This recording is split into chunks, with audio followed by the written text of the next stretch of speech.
Notre session d'actualité sur Europe Channel Télévision. Messieurs et dames, merci de nous faire confiance pour vous informer et nous informons depuis l'Est de la République démocratique du Congo. Et ce journal s'ouvre à Kinshasa. Le gouvernement Judith Suminwa est connu depuis ce mercredi 29 mai 2024.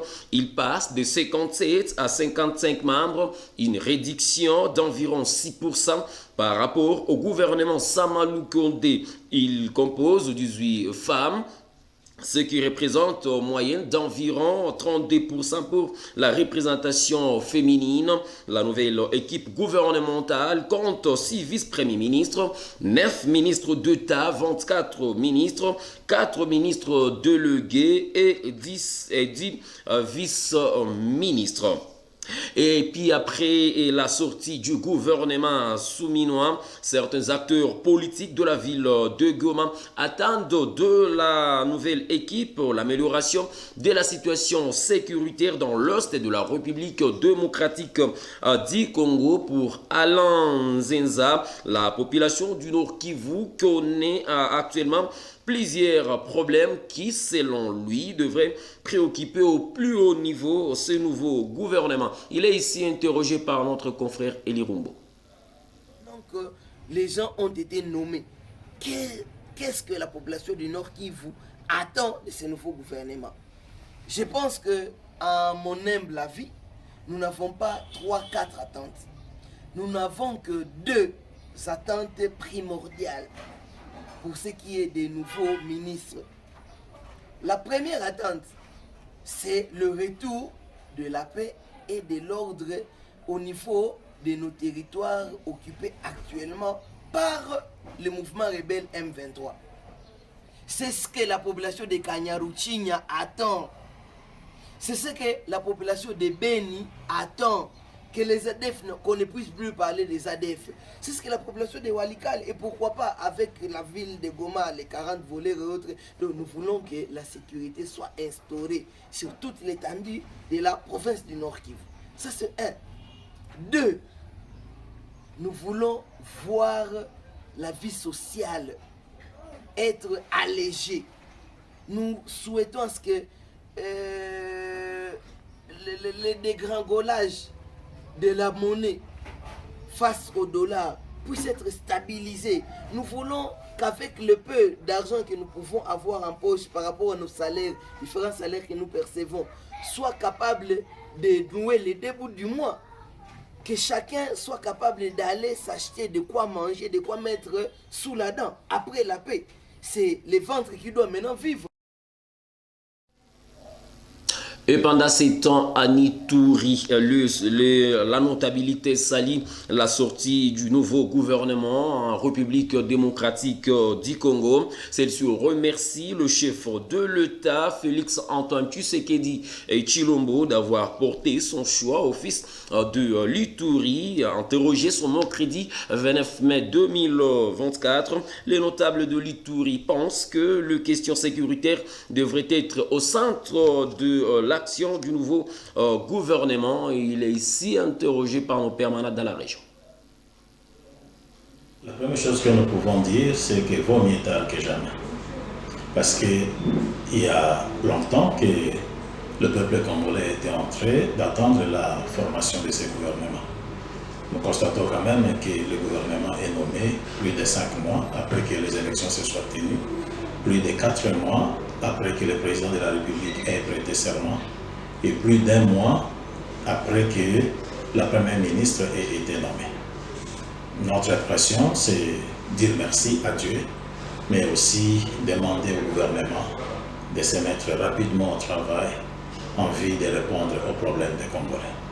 À remercier le président de la République d'avoir cette fois-là pensé à nommer ne fût-ce qu'un ministre titulaire et un vice-ministre pour la province de l'Ituri.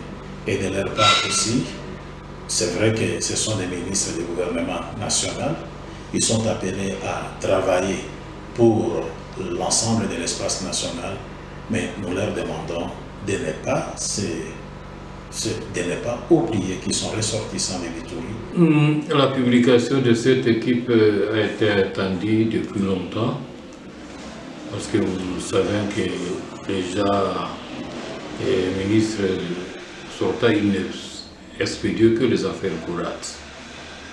Et avec tout ce que nous connaissons comme problème en République démocratique du Congo, il fallait qu'il y ait un gouvernement responsable au plus vite possible.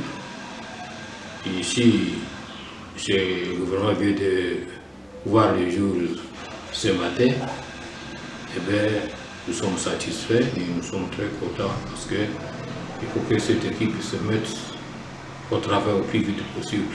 Nous sommes satisfaits et surtout en tant qu'étudiants, comme nous avons cette fois-ci, on dirait des ministères, un ministère et plus un vice-ministère. C'est déjà un camp et je pense que c'est dans le bon. Merci beaucoup. Nous sommes très heureux comme notables et comme chef d'une entité territoriale décentralisée, car nous voyons que le gouvernement est déjà sorti, parce que le gouvernement était resté en stase, ça faisait longtemps.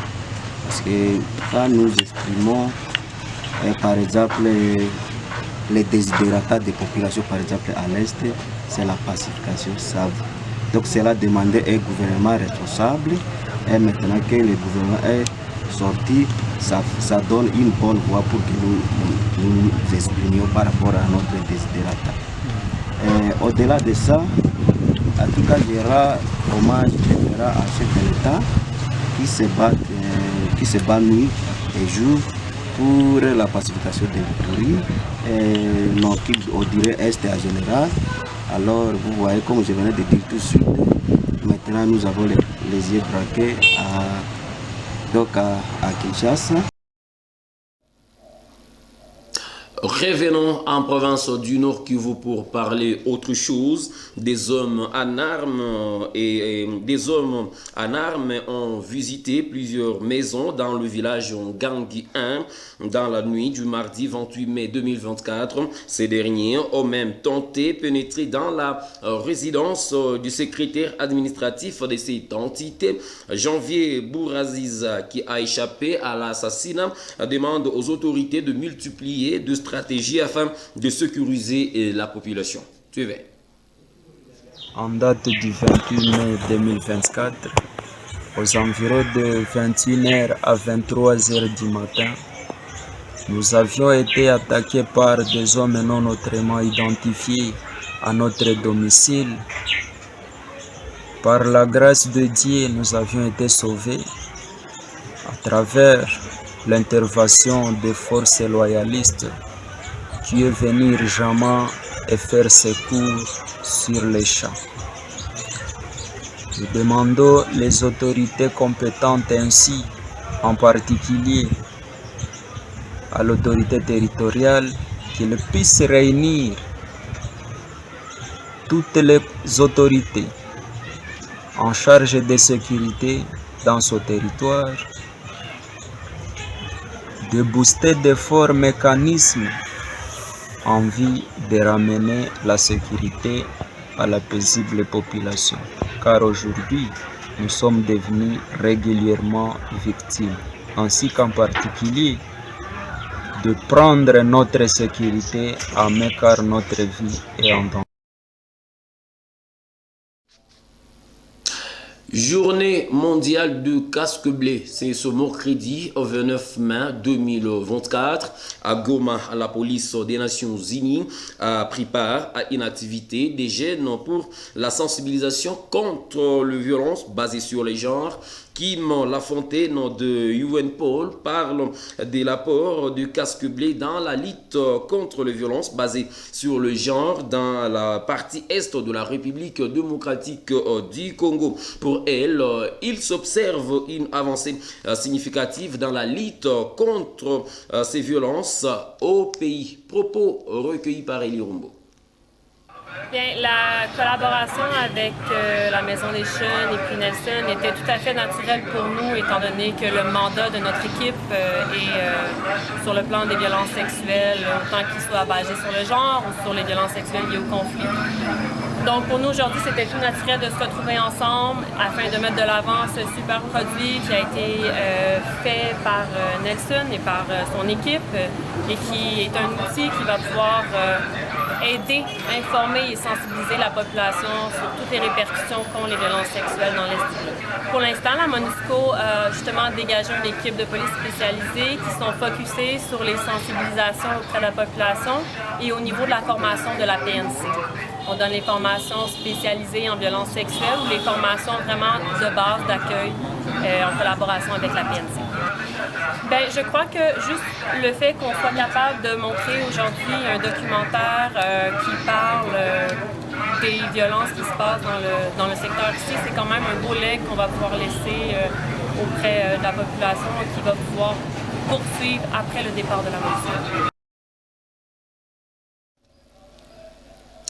Direction en province d'ici Kivu. Au moins 6 morts et plus de 60 blessés. C'est le bilan d'un accident de circulation survenu sur la route Bukavu-Kavumu en territoire de Kabaré. L'excès de vitesse et l'ivresse au volant serait le cause de cet accident. Un véhicule de forces armées de la République démocratique du Congo qui se dirigeait à Nyamunyunya Kavumu a fini sa course dans le ravin, faisant ainsi plusieurs dégâts. Reportage.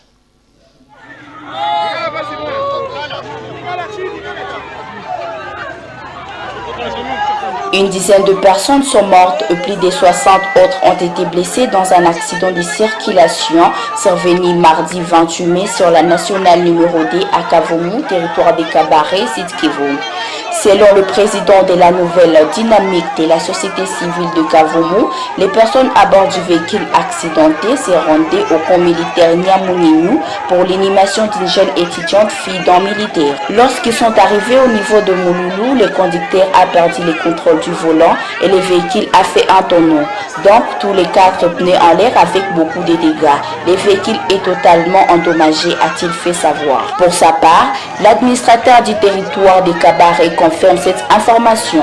Joseph Chirimongoma a cependant avancé le bilan provisoire de 2 décès et de 67 blessés au cours de cet accident. Parmi les personnes blessées, a-t-il indiqué, 8 seraient référés à l'hôpital général provincial de référence de Bukavu, 22 à l'hôpital général de référence de Miti et 37 autres au centre hospitalier de Kavumu. Cette autorité politico-administrative a précisé que ce bilan n'est que provisoire. Joseph Chirimongoma a par ailleurs exprimé les sentiments de compassion envers les familles éprouvées et imploré la miséricorde divine pour leur réconfort.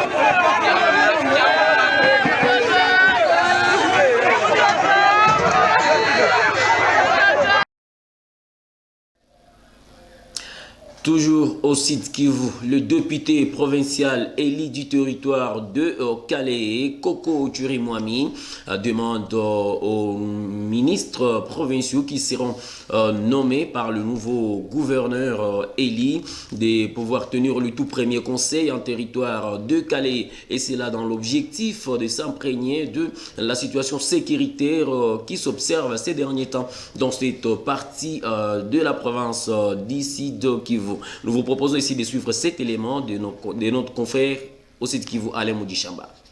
Je vais informer les assemblées par rapport à la situation sécuritaire qui se trouve dans le territoire de Calais. C'est-à-dire qu'avec nos ennemis, les ennemis de la paix, les gens de M23, ils ont fait une mission à Calais, à un moment donné, du côté de Lumbishi, où ils ont emporté plusieurs vaches de citoyens. Ils sont retournés aujourd'hui sur Angou, en allant vers Uchuru, avec les vaches et les personnes qui sont apportées. Donc pour l'information, la population à Calais aujourd'hui vit une vie très difficile par rapport à leur déplacement. Il y a des gens qui se sont déplacés d'un millier à l'autre, où il y a la concentration déplacée à Minova, Nyambibwe, Mouja, Nyamansasa, Calais, partout sur le littoral. Pour cela, moi, Président, je voulais proposer à ce que le gouvernement provincial, une fois installé, ils organisent le conseil de sécurité à Calais, au chef de territoire, pour s'enquérir de la situation dont vit, pour la situation humanitaire de la population de Calais et la situation sécuritaire.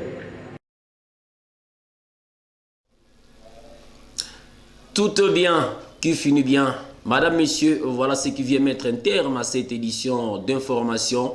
Merci de l'avoir suivi. Restez connectés sur toutes les plateformes numériques de Hope Channel Télévision. D'ici là, au revoir.